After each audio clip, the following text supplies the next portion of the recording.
Comme vous le savez tous, on a eu une crise sanitaire sur le massif. On a été obligé d'exploiter 500 hectares et on a reboisé ces 500 hectares. Mais qui dit reboisement dit malheureusement dégâts, quoi. Donc il y a eu un guide qui a été établi par la fédération, le CNPF et beaucoup d'autres intervenants. Et on a cette fiche de plantation essence mélangée là et on va faire un inventaire au moins pour que vous vous rendiez compte du type de dégâts qu'on peut avoir et du pourcentage de dégâts qu'on peut avoir. Parce que nous, on doit assurer la pérennité de la forêt, produire du bois d'œuvre, qu'il soit feuillu ou résineux.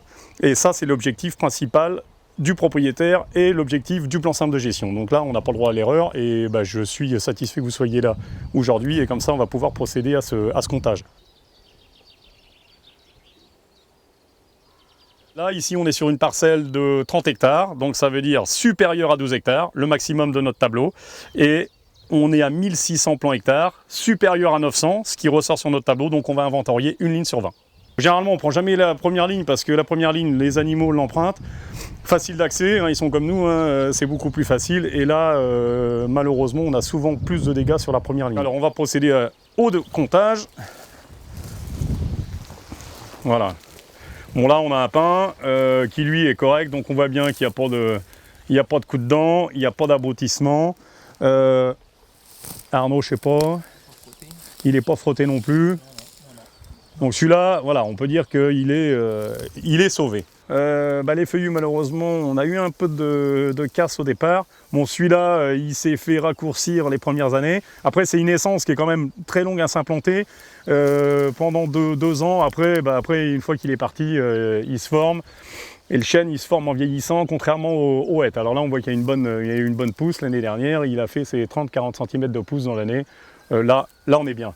À côté, malheureusement, là, on a un petit bonsaï. Alors lui, il s'est fait raccourcir pendant 3-4 années. Celui-là, on ne fera jamais rien avec ça, quoi. Ça, bon, la mise en place d'un plan comme ça, la fourniture, c'est 50 centimes d'euros. La pose, c'est 50. Là, c'est 1 € qui disparaît à chaque fois, quoi. Le hêtre, d'après vous, il est sain. Bon, très bien. Hop, il est parfait. Alors là, on va passer sur un pin. Alors lui, on va voir si tout le monde a compris la manœuvre. Il y a eu un abrutissement, un deuxième abrutissement. Bon voilà, il nous reste une branche. On va avoir du mal à faire du bois d'œuvre avec celui-là. Voilà, là, on a un bel exemple. Beau plan. Il y a eu une bonne pousse. Il n'a pas été abruti, il n'a pas été frotté. Parfait. Aujourd'hui, pour nous, c'est très important. On a réussi à réunir sur le terrain forestiers et chasseurs.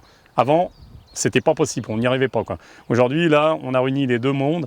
Tout le monde a compté ensemble. Et aujourd'hui, le chasseur s'aperçoit que oui, il peut y avoir des déséquilibres à cause du gibier, quoi. Premier bilan qu'on peut dresser sur cette parcelle, comme sur l'ensemble du massif, on va dire, on sait qu'on a un petit déséquilibre et beaucoup de dégâts sur les feuillus, principalement sur le chêne, hein, comme ici, on doit être à 20% à peu près, on n'a pas fait nos totaux. Les pins, moins de 20%, je dirais plutôt entre 15 et 20, donc là, satisfaisant, et l'épicéa sitka et le hêtre, on est à moins de 10% de dégâts, donc dans l'ensemble, ça va. Globalement, si on prend le guide de l'équilibre forêt-gibier, on est dans le vert. On est dans le vert, donc ça va bien.